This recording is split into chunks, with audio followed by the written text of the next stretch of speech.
Selamat malam pemirsa, Anda menyaksikan Prime Talk Tajam Mendalam bersama saya Rory Asyari. Pemirsa, pemerintah bekerja cepat terkait dengan rencana pemindahan ibu kota negara dari Jakarta ke nanti di Pulau Kalimantan. Nah, pemerintah menargetkan persiapan pemindahan ibu kota ini akan dimulai tahun 2020 termasuk mempersiapkan landasan hukumnya.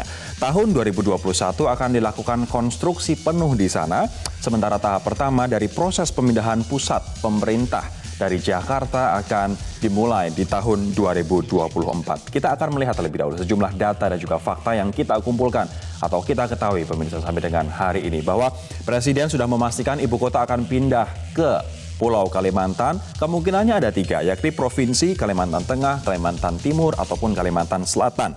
Nah, beberapa tempat yang sudah disurvei secara langsung oleh Presiden Jokowi adalah Bukit Soeharto di Kaltim, kemudian Gunung Mas di Kalteng, dan kawasan segitiga, daerah di antara Kota Palangkaraya, Kabupaten Gunung Mas, dan Kabupaten Katingan, seluruhnya masuk di Provinsi Kalimantan Tengah. Nah, menurut Jokowi, daerah terakhir ini yakni kawasan segitiga adalah daerah yang paling siap dalam hal keluasan wilayah.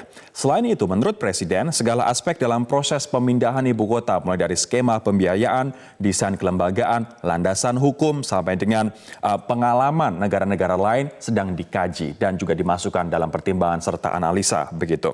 Nah, kita lihat terkait dengan pemindahan ibu kota ini ada sejumlah tantangan yang harus dihadapi oleh pemerintah dan juga kita sebagai masyarakat Indonesia. Ada 4 diantaranya yang kami rangkum dalam grafik ini pemirsa. Yang pertama adalah terkait dengan soal biaya.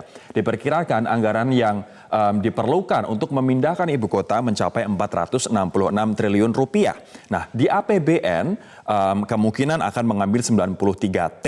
Namun ada alternatif nih, menurut Bambang Brojonegoro, khusus untuk APBN akan ada kerjasama pengelolaan aset pemerintah. Nah, dari pemetaan aset yang dilakukan, aset-aset pemerintah pusat di Medan Merdeka, Kuningan, Sudirman, dan juga di Tamrin, Jakarta, didapat aset senilai kurang lebih 150 triliun rupiah. Nah, diharapkan ini mampu menutupi dari 93 triliun yang kemungkinan akan diambil dari APBN tersebut.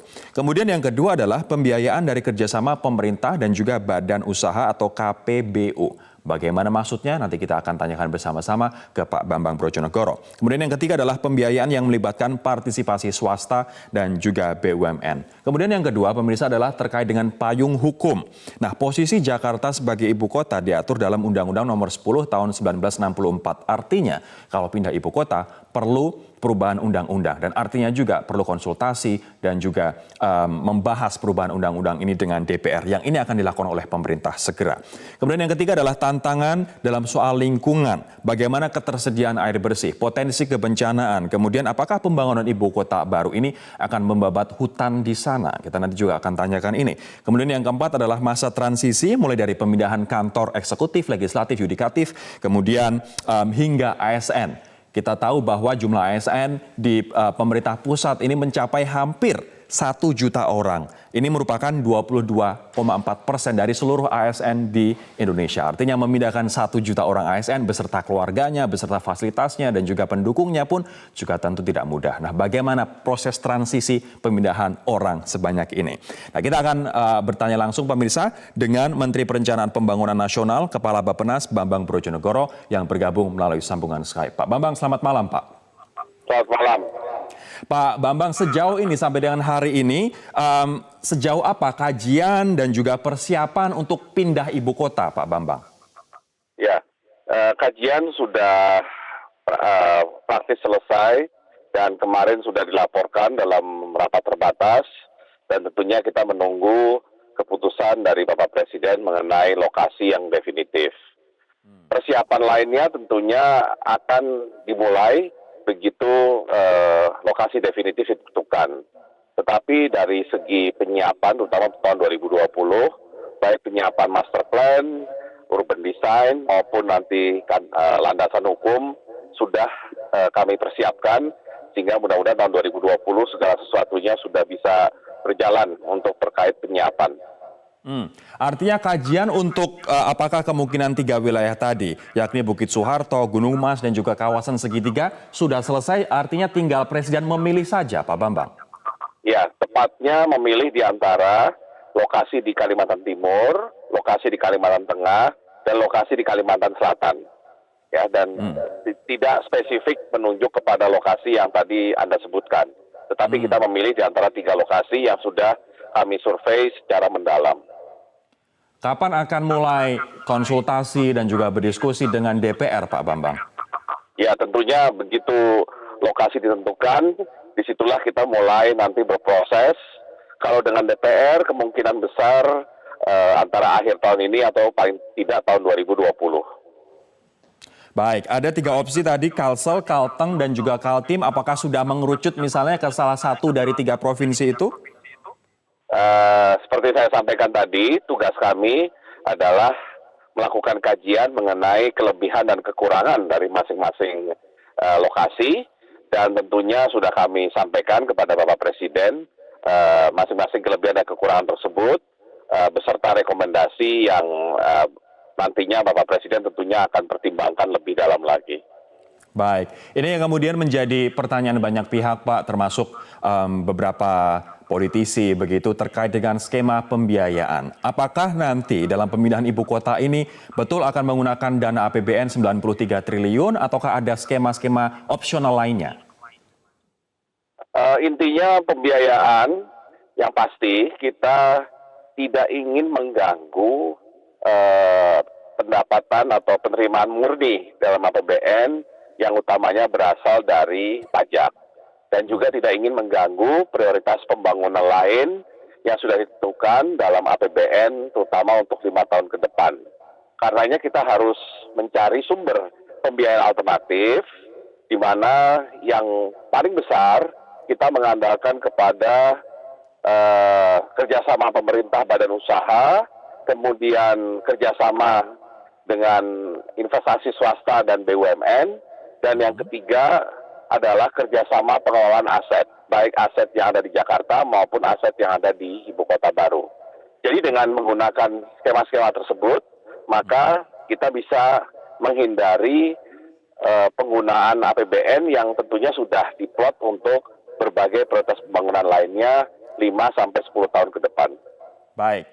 Pak Bambang, saya akan mendalami terkait dengan pengelolaan aset ini yang dikabarkan nilai valuasi aset-aset yang ada di DKI Jakarta mulai dari Tamrin, Sudirman, Kuningan hingga Medan Merdeka mencapai 150 triliun rupiah. Akan kami dalami nanti, Pak, setelah jeda berikut ini. Pemirsa tetaplah bersama kami di Prime Talk.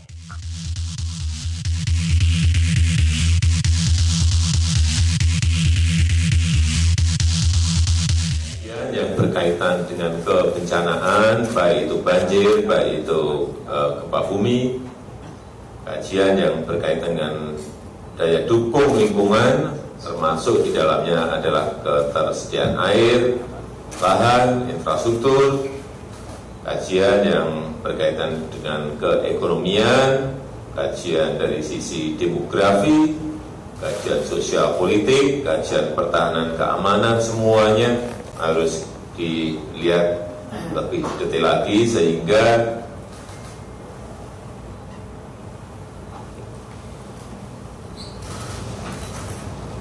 keputusan nanti adalah keputusan yang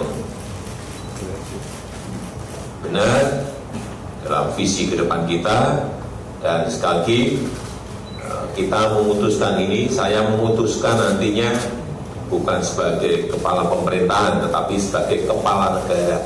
Kita akan lanjutkan perbincangan dengan Bambang Brojonegoro. Pak Bambang tadi mengatakan sebisa mungkin untuk tidak dalam tanda kutip mengganggu APBN begitu, yakni dengan pengelolaan dan juga pemanfaatan aset pemerintah di Jakarta. Apakah kemudian aset-aset pemerintah pusat akan dijual, disewakan, atau seperti apa skema pengelolaan aset ini, Pak?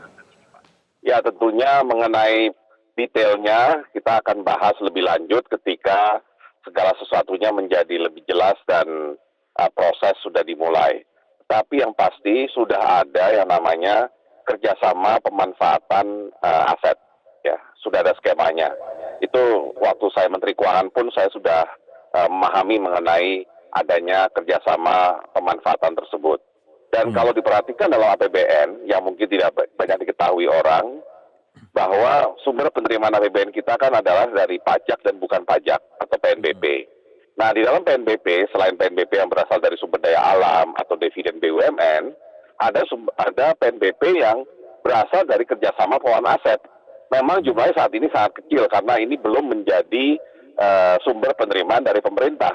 Nah, karenanya kalau kita memanfaatkan skema kerjasama tersebut, maka kita harapkan PNBP yang berasal dari kerjasama pengelolaan aset menjadi lebih besar, ya bentuknya bisa sewa, bisa kerjasama pengelolaan, dan kemudian sumbernya nanti dari PNBP tersebut, itulah yang kemudian bisa dipakai untuk ikut membantu pembiayaan dari pembangunan pusat pemerintahan baru tersebut.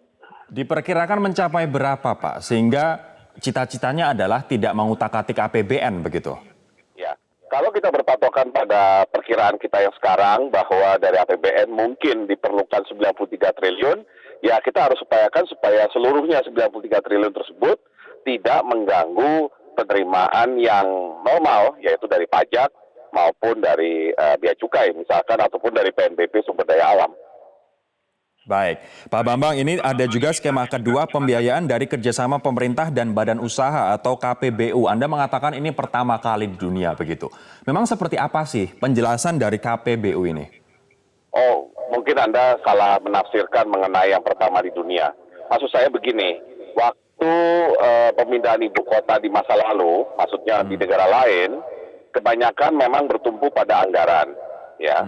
Karena pada masa lalu tersebut, misalnya waktu Brasil memindahkan ibu kota dari Rio de Janeiro ke Brasilia tahun 1960, belum ada skema yang namanya dalam bahasa Inggris Public-Private Partnership. Nah, skema tersebut yang dalam bahasa Indonesia disebut sebagai kerjasama pemerintah badan usaha, itu tentunya sudah ada, sudah berlaku di Indonesia. Beberapa proyek sudah dilakukan dengan KPBU, beberapa jalan tol misalnya, kemudian sistem penyediaan air minum umbulan di Jawa Timur, atau sistem penyediaan air minum di Semarang misalkan.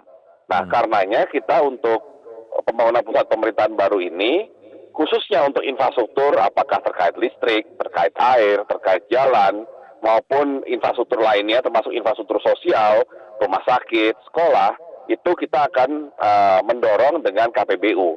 Dan KPBU pada esensinya adalah keterlibatan swasta, tapi swastanya ini bekerja sama dengan pihak pemerintah. Pihak pemerintahnya tentunya diwakili oleh kementerian lembaga yang terkait dengan bidang yang akan dibangun tersebut.